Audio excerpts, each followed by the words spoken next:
In this Catholic's opinion, Rome and Pope Francis have lost teaching authority. As the Catholic world turns on Francis, Nancy Pelosi emerges as the Pope's #1 fan.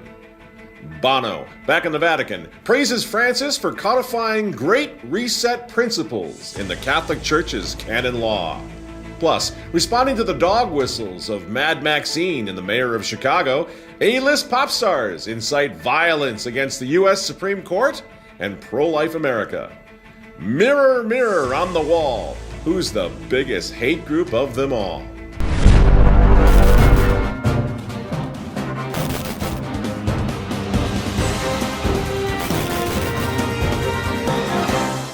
His Holiness, he is the greatest manifestation of God's message to us all. Hello again, ladies and gentlemen. I am Michael Matt. This is the Remnant Underground. Nancy Pelosi in the news again. Of course, Joe Biden, John Kerry, Justin Trudeau, even Anthony Fauci. As you know, all of these people were born and raised Catholic. Some of them still claim to be Catholic to this day. And if you're not Catholic, I know we have a lot of viewers out there who are not Catholic. If you're not Catholic, this must just seem so strange, so confusing, like the most confusing thing in the world, right? What is going on with the Catholic Church? How are these miscreant, pro-abort apostates considered faithful Catholics? How does that work? Something monumental has happened in the Catholic Church, and whether you're Catholic or not, you know that matters. Nancy Pelosi has allies in the Catholic Church, allies that go all the way to the top, apparently. In a slap in the face to the pro-life movement, Catholic doctrine, and the body, blood, soul, and divinity that we Catholics believe is present in the Holy Eucharist, Pope Francis and his acolytes in Rome made sure that Pelosi received Holy Communion. Despite Pelosi's advocacy for slaughtering the unborn, and despite her heretical use of Catholic doctrine in justifying the sin of abortion on demand. In this Catholic's opinion, Rome and Pope Francis have lost teaching authority with this move, a move I believe is worthy of Judas Iscariot. Allowing the godless left to divide Christ's church on earth is a sin, and we should all be praying for the salvation of the soul of Pope Francis tonight. No, I'm a Catholic, and what's going on in my church right now, friends, is I'm done with it. And I'm not going to leave the church. I've said this before. I grew up in this church. I loved this church. Never missed any masses on Sundays, of feast days defined our calendar year. All my children baptized, confirmed, they've all got the sacraments. They're all in the faith. So my whole life here, my mother and father died in the faith. You know, they received the last rites. They received the sacraments all their life. I'm not leaving the church. Why would I leave the church? Because of Francis, one terrible, infiltrating pope. When so many other popes, I can give you 200 popes who saved the day in their time, who saved Christendom from Vikings or barbarians or whatever, Nazis. Francis is simple. And the thing is, here's the thing that to me I find interesting. The fact that I'm staying in my church. I have no temptation to leave my church for the same reason that this guy Francis is always attacking it, because it's the true church. And a diabolically disoriented clown like Francis knows that it is. It's his job to destroy this church because he has to get rid of true religion. That's what his job is in order for this globalist ape of God to take over the world. And that's why we need to stay and fight. We need to stay in this church. Now, Francis, just this week, some of you are saying, well, it seems awfully harsh. It is harsh. It is harsh. And I'm ready to receive my judgment before the divine Godhead for what I'm about to say to you tonight, because it is harsh. It is terrifying what we're going through as Catholics now. And some of you may want to know, like, what's the evidence? Why would this be, especially Catholics? How do you know? How can you be so sure? We can be sure because none of this has anything to do with our opinion. Francis is in opposition to 2,000 years of church teaching now. In a letter dated July 16th, addressed to the world's bishops, Pope Francis placed sweeping restrictions on the celebration of the extraordinary form of the Latin Mass. Henceforth, priests who wish to celebrate according to the older liturgical books will need to demonstrate to their bishop's satisfaction their acceptance of the teachings of the Second Vatican Council. He's trying to ban it. He's trying to outlaw it. He just unleashed yet another bizarre screed against Latin Mass Catholics like me, like my family, like my kids. Why is he obsessed with us, friends? And I'm not, as I say, the fact that this guy is obsessed with us should come as something of a comfort, because they can't proceed as long as traditional Catholicism is there. They have to crush it. They have to erase the very memory of it if they're going to pull off this great reset in this whole New World Order thing. So he says in this new document of his, let us abandon our polemics, says Francis, or the guy who's writing in Francis's name. Let us abandon our polemics to listen together to what the Spirit is saying in the church. You see what he's doing? The Spirit. The question is, which Spirit are we talking about? What Spirit, Francis? We haven't had that Spirit here since 1969. Is that the Spirit we're talking about? But I'll play game. I'll play ball with you, whoever you are, Mr. Papal Ghostwriter, whatever your name is. If you will be so kind to shut the hell up for a moment, to have Francis stop talking, let us all listen. Let us all listen to the voice of Mother Church for 2,000 years. Let us listen, in fact, to what Francis's immediate predecessor already said about this question of the Latin Mass that Francis is trying to now cancel. Benedict XVI, just a couple years ago, said, quote, in the history of the liturgy, there is growth and progress, but no rupture. What earlier generations held as sacred remains sacred and great for us too, and it cannot be all of a sudden entirely forbidden or even considered harmful, end quote. You get it? Those of you who are worried about being disloyal or schism? The question is, you have one pope saying one thing, the next pope saying something diametrically opposed, totally opposite. And we're just lay people. So which pope are we supposed to believe? And there's the scandal. He is a radical Jesuit infiltrator, just like Father Jimmy Martin is, who just a couple days ago tweeted, a 1-minute-old zygote is not the same as a 9-month-old baby. That's what's become of the Jesuits. The sons of St. Ignatius of Loyola, the successors of the great saints and martyrs, St. Isaac Jogues. Father Jimmy Martin, are you teasing me? That's what's left of the Jesuits. But you can see what's going on here. You see what's happening. And this is not some insignificant little guy. Back in 2017, Pope Francis himself appointed Father Jimmy to the Vatican Secretariat for Communication. He's a big deal. So again, Catholic or not, I think we all have an obligation to try to do what we can to get the word out that this Pope is preaching an entirely new gospel. And under his guidance, the Catholic Church, which used to be considered the light on the hill, the lighthouse, had some direction. I remember, I've told this story before, but I have a letter in the Remnant Files when Vatican II happened. The great radio personality Paul Harvey sent a letter to my father, and he said, I'm not Catholic, but the light on the hill, the Catholic light on the hill is something we all look to for moral guidance, and that light is going out. It's Paul Harvey. So it affects us all, whether you're Catholic or not. You know, the Catholic Church cannot now be trusted to be Paul Harvey's light on the hill. It just can't be. Francis isn't even pretending to be a moral authority on anything other than climate change and equity, right? The things that the folks in Dobbs are always talking about. The Church cannot be trusted to defend the Christian moral order.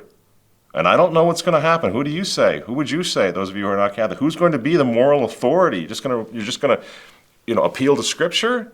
Well, you have hundreds of different interpretations of just even that one thing, homosexual acts, or coming out of the same Bible. Lots of interpretations. This is the problem.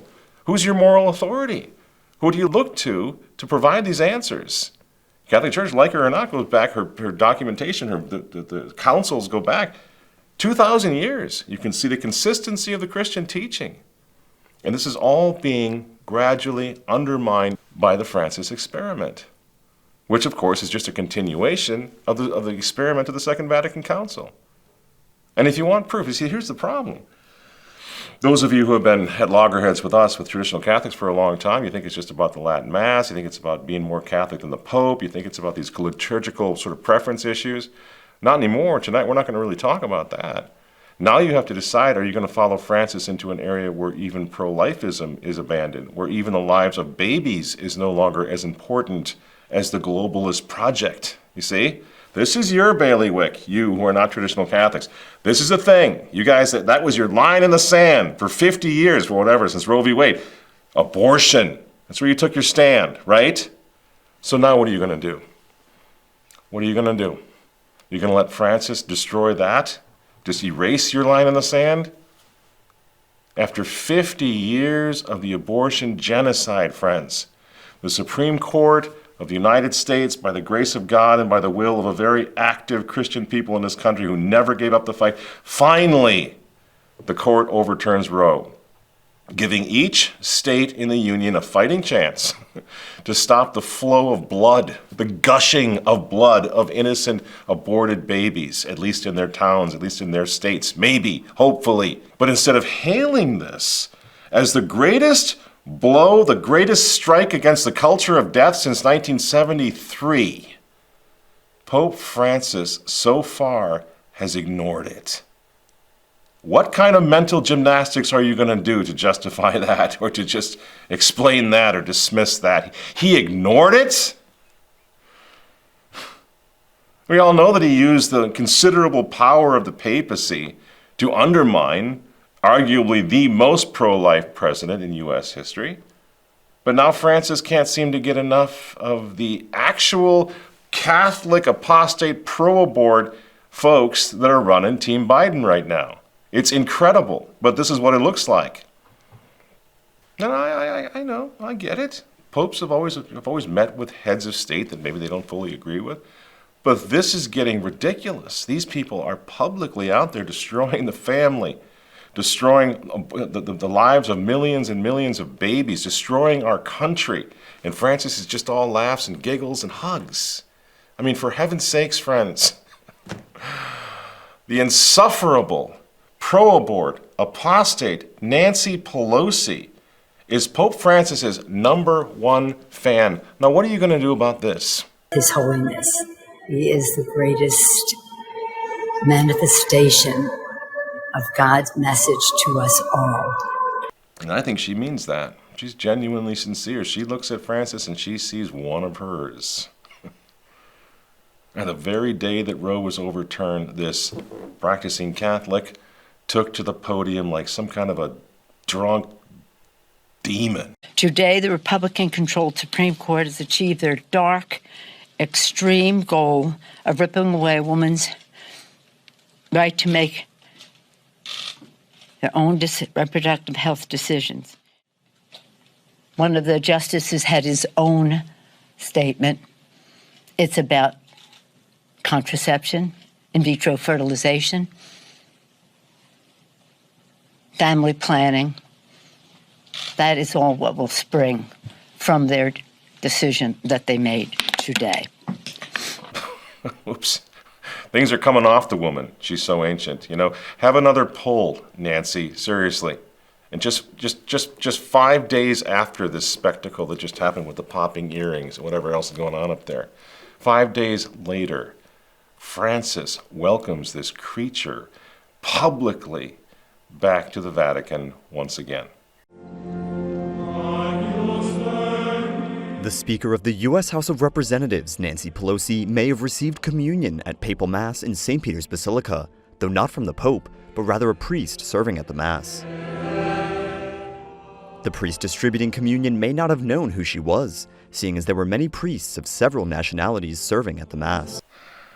I really appreciate the work that Rome reports, that those guys do, but this is a stretch. You're saying the priest didn't know?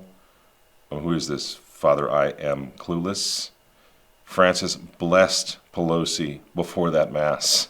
The night before, Nancy spoke, actually gave a little talk at the Vatican U.S. Embassy's 4th of July celebration. And guess what? Secret Service was crawling all over that place, as it was the next day at the Basilica.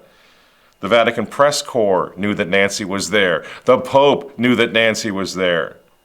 But Father Clueless here maybe didn't know who she was because he wasn't from around here. That's ridiculous. It's ridiculous. You know what this was. Everybody knows what this was. This was a signal. This was another signaling of what side Francis is on. This little exercise was all about shutting down, you know who, one Archbishop Salvatore Cordileone. Just last month, the Archbishop of her home diocese in San Francisco, Archbishop Salvatore Cordileone, told the speaker that she was not to receive Holy Communion due to her position on abortion. I mean, just for a second, imagine that you are Archbishop Cordileone right now. What are you going to do? God bless Bishop Strickland, because he hung right in there and said, wherever Nancy Pelosi receives Holy Communion, doesn't matter where it is, she still has to follow the rules, and she simply is not. So we're beginning to see little cracks, little hopeful cracks here. Finally, these chains of collegiality are beginning to melt away, thank God. But you can see what's going on here. You don't need to be a Catholic to see what this is. Francis siding with the pro-aborts right after the Roe decision was overturned. If you are assisting, like the doctor, or helping with abortions, you are also in grave sin, as the San Francisco Archbishop Cordileone said when banning Nancy Pelosi from receiving communion in her hometown. Pope Francis embarrasses the Archbishop of San Francisco by taking no action and actively knowing she's going to receive communion and allowing her in St. Peter's.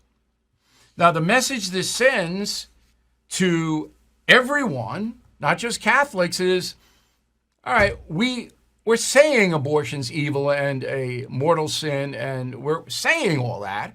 It is the law of the church, but, we're not really serious about it. Are we? There's no active moral authority left. The moral authority is worried about polar bears and ice caps now, not the soul, not demons, not possession. And that's what we're facing, and I'm going to show that to you in a moment. Have we ever seen, friends, have you ever in your life seen politicians behaving the way they're behaving right now? If you read Clarence Thomas' concurrence, he said, thank you, Clarence Thomas. Oh. He thinks that we are going to stand idly by when they take our rights. That is a public official, friends, who's taken an oath to serve the community. Did you hear her? It? Him? Whatever that is? I mean, what is Beetlejuice doing there, if not inciting hate and violence?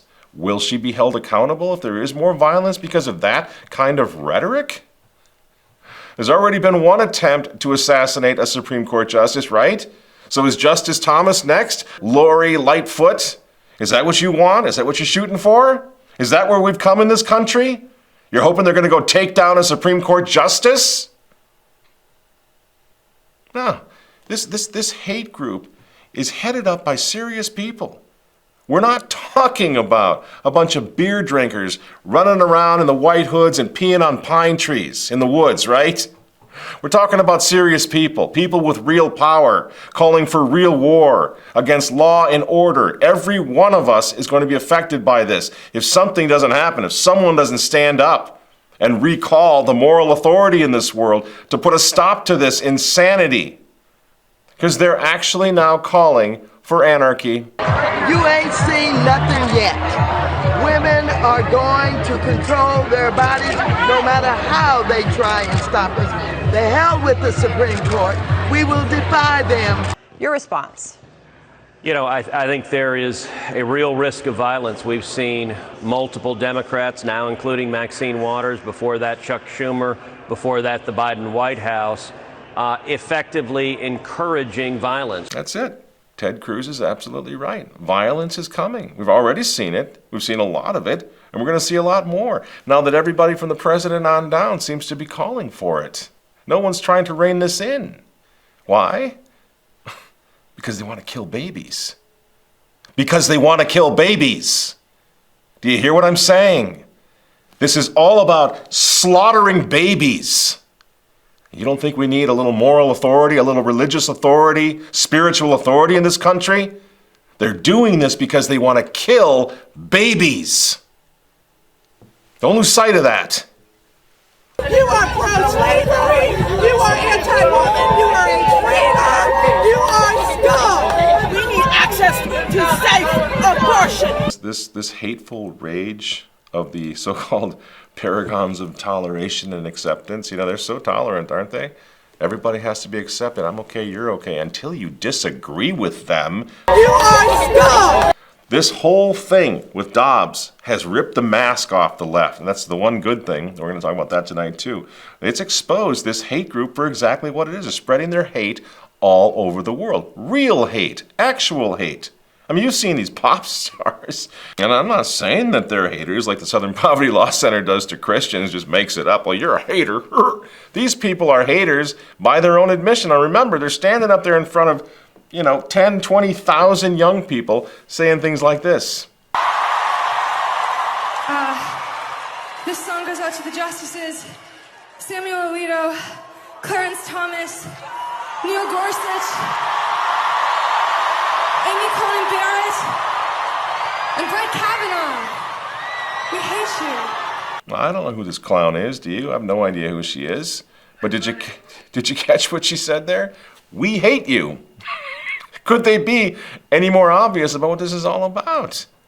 And again, you got the Southern Poverty Law Center out there. You still looking for your hate additions to your hate map there, SPLC? Because I got a few ideas for you.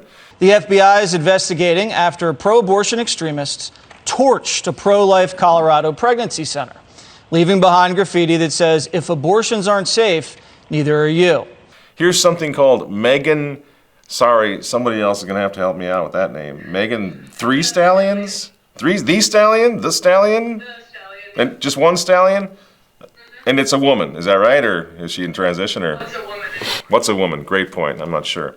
Anyway, here's Megan the Stallion. Texas really embarrassing me right now. Y'all know that's my home state. And I want to have it on the record that the motherfucking hot girls and the hot boys do not support this bullshit that y'all campaigning for. My body, my motherfucking choice. I need everybody in the audience right now to say, my body, my motherfucking choice. One more time. My body, my motherfucking choice. That's right, so let's put all our middle fingers up right now, and we're gonna dedicate this to these motherfuckers. Y'all ready? Man, I must be getting old because I don't know what I just saw there. I mean, she's embarrassed of Texas. She's standing up there without her pants on. Inarticulate, crazy talk. And she's embarrassed of Texas for standing up for babies. What happened? What is this? When did this happen? Where have I been? I mean, it's something right out of the bowels of hell. But you know what? I'll say this about Megan the Stallion. It would be myopic of us to blame her, him, whatever it is. I mean, the thing is, she's an imbecile. And she's just answering the dog whistles of people like the Catholic Nancy Pelosi and Maxine Waters and the mayor of Chicago, Lori the lesbian Lightfoot. She's just answering their dog whistle. That's all she's doing. That's what they want to have happen. They're supposedly the adults in the room. They want that to be happening on pop music stages all across the world. They're using pop music stars to mobilize this hate. Like, are there any Americans here? Who wants to say F the Supreme Court on 3? 1, 2, 3. F America. Like, you. Right. I'm sorry for all the bleeps, friends, but I mean, you got to see this. I hadn't seen it, and I went wading into... I've been hearing that the reaction to Roe is terrifying on the part of the music scene. So I'm wading into it, but every other word is the bleep, and this young delicate thing, very articulate. The F word is now a noun. It's a verb, an adjective, an adverb. It's about the only word they know anymore, I guess, monosyllabic, so it makes it easy. These are the gifted products of progressive education. The one thing they do know, baby's gonna die. Baby's gonna die. That's the one thing they're very sure of. I have the right to kill my baby. You know, in his Laws, Plato argued that lawlessness in music eventually dismantled Athens. Well, We've been pumping disordered music into the heads of children for about 70 years now, and guess what? Chickens are coming home to roost. America is being dismantled just as Athens was. And the real tragedy, once again, is that the Church of Vatican II, the Church of Accompaniment, has completely abandoned the culture war. And Francis himself is leading that retreat. Katy Perry recently met Pope Francis during a trip to the Vatican. The pop star praised the pontiff for his compassionate heart and inclusivity. Perry was at the Vatican over the weekend to speak at a conference on scientific advancements in healthcare. She donates tens of thousands of dollars to Planned Parenthood. Not only does she donate it, but she's very public about it, and she encourages all her fans to donate to Planned Parenthood as well. She rose to fame on the merits of a lesbian anthem called I Kissed a Girl. That was all the rage. It was all the rage, you remember, not with 30-year-olds. It was all the rage with little girls. Nominated for the Best Song of 2009 at the Kids' Choice Awards ceremony. Thank you, Francis. And by the way, what size millstone do you actually wear? Here he is a month ago from his wheelchair, welcoming another champion of gay marriage to offer his expertise at a Vatican conference. Thanks, Bono, for joining us. Thanks for joining the children from the Laudato Si School. Y damos la bienvenida a su santidad, el Papa Francisco. Bienvenido. But today, what's happening, I'm bringing into canon law the inclusivity is a big day because we're seeing Pope Francis adopt inclusivity into canon law. What is the Pope doing here with this champion of gay marriage in what was once Catholic Ireland? What is the Pope doing here with this champion of gay pride? Gay pride in the name of love.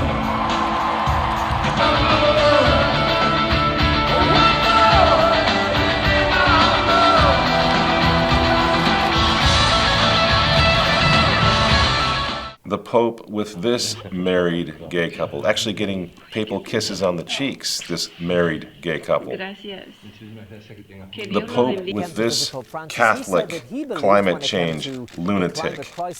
Pope Francis is one of the great voices on the subject. He also talked about... What is it going to take, friends? And then you couple all of that, what we just saw, with the fact that's been going on for years. Remember the dubia cardinals? Remember all that? Cardinal Burke? Well, Francis was just too busy meeting with the rock stars and the pop stars and the pro-aborts to meet with Cardinal Burke, wasn't he?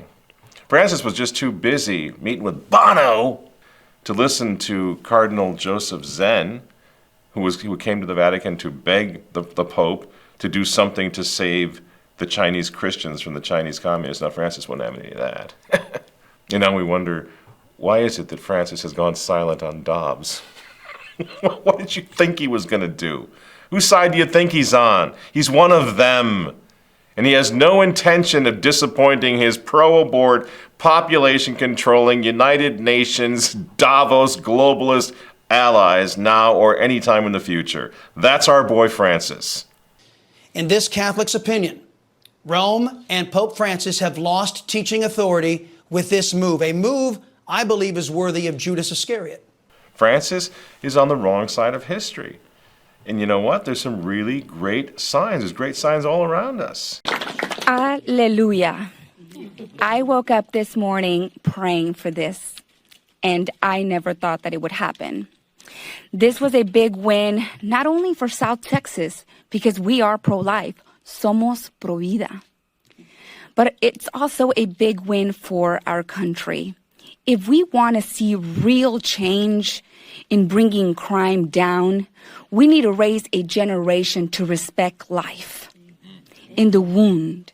52% now support of the Republicans among the Latinos in this country, up against just 39% support for the Democrats. Why? Because killing babies has its limits. Because the war on family that the Democrats, and I hate even to use Democrats and Republicans, but these leftist, progressive, globalist freaks, their war on the family doesn't fly with normal people who want to get married, who want to have kids still, who want to have a normal life. They're not into this thing. And you know what? The silent majority is waking up. And when November comes along, we're going to see another explosion of that silent majority who have simply had enough of these freaks. Think about it. Roe was just overturned. That's because of you. And that's because of me and millions of people in this country who never gave up on God, who never gave up on family, never gave up on life. Roe versus Wade was overturned, friends. Don't tell me God's not still in his heaven and there's no reason to hope. The traditional Latin Mass was supposed to be gone 50 years ago. They abrogated it. They said it was illegal, the traditional Latin Mass in the Catholic Church. And today, it's so strong that Francis, the globalist, is literally freaking out over it. Freaking out over us. Every day, feverishly writing another thing and sending it all, you gotta stop the traditionalists. You don't do that with people who you don't see as a threat to your agenda. You ignore them. He's not ignoring us, friends, because he can't ignore us. But we were supposed to be insignificant, remember? Just a bunch of old grannies in sneakers and chapel veils. It didn't quite work out too well for them, did it? Our churches are the full ones. Theirs are the ones that are empty.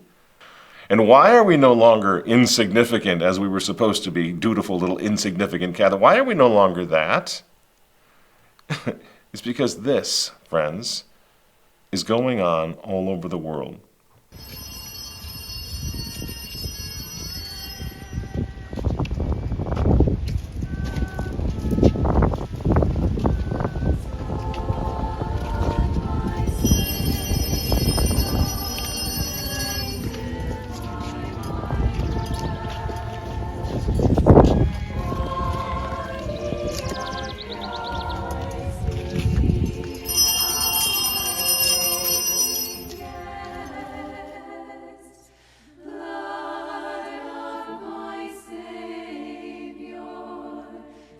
I close tonight by asking you to check out my church from 2 Sundays ago. You know, this is the stuff that takes revolutions down. Look at all these little children. Look at these mothers and fathers. Look at these folks open, wide open to life, driving 45, 50 minutes, an hour every Sunday to get to that Mass. I stood out there with my cell phone trying to film this, and my arm got tired. It took so long for the church to empty. You know? Look at these families. You're not Catholic? It's all right. You can still see what's going on. You can still scratch your head and say, why in the world would Francis be feverishly trying to shut these people down? What is their crime? What did they do wrong? Oh, they're divisive. I see. Now try again. The priest that's walking around with the Blessed Sacrament at the head of this column, he says both Masses. He says that he offers the new Mass and the traditional Mass. He should be the greatest example of unity in the church today. But there's a problem. That priest has kept the faith. That priest defends the Eucharist. That priest won't hand the Blessed Sacrament to Nancy Pelosi and people like that on Sunday. And he's got to go. Because his version of Catholicism is true and authentic Catholicism, at which Christ is the center. Not man, not the New World Order, not climate change, but Christ. And Francis knows if he does not oppose priests like that, little kids like that, families like that, if he doesn't oppose them, he doesn't shut them down, his side loses. And his attempt now to shut us down is exposing him for the revolutionary fraud that he is. And if you're not Catholic, spread the word anyway, please. I'm begging you. Don't let him get away with this. Francis, silent on the Dobbs decision, is not your friend. He's vocal on globalism, but nearly silent on abortion, and now he has proven beyond any shadow of a doubt that he will do precisely nothing to defend you and your children against the largest hate group in the world today. Francis stands with Nancy Pelosi. Fine. We stand with God. Join us. No fear. God wins in the end.